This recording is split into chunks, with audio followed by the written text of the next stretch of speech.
Найбольшага росквіту ў Шчорсе дасягнулі пры Іахіме Храптовічы. Апошні канцлер Вялікага княства літоўскага ў радавым маёнтку ўзвёў мураваныя сядзібу і гаспадарчыя пабудовы.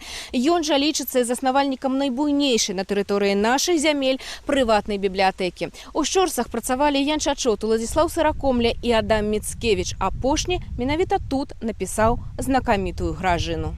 Храптовіч, збіраючы свой кніжны фонд, у той жа час і ратаваў выданне ад знішчэння. Расійская імперія закрывала каталіцкія храмы, знішчала ці вывозіла ўсё начынне. Вось у такіх закрытых касцёлах і манастырах адукаваны шляхціц і скупліваў кніжную сакральную спадчыну. Храптовіч набыў участку варшаўскай публічнай бібліятэкі епіскапа Залузскага і частку знакамітага збору Іосіфа і Мірыялі ў Рыме. Скупліваў кнігі з розных бібліятэк, ездзіў у розныя краіны Европы і там скупліваў кнігі з розных бібліятэк, сабіраў рукапісы, сабіраў розныя даведкі, перапіску.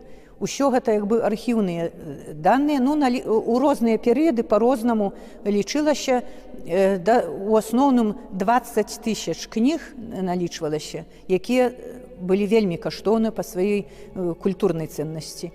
Збіраў арыгіналы і копіі старажытных дакументаў. Так, архіў Храптовіча ў Шчорсах налічваў больш чым 150 тамоў па гісторыі Рэчы Паспалітай. Да таго ж, у Храптовіча захоўвалася перапіска Богдана Хмяльніцкага з польскімі гетманамі, арыгінал маніфеста Хмяльніцкага да казакоў, дзённік Марыі Мнішак.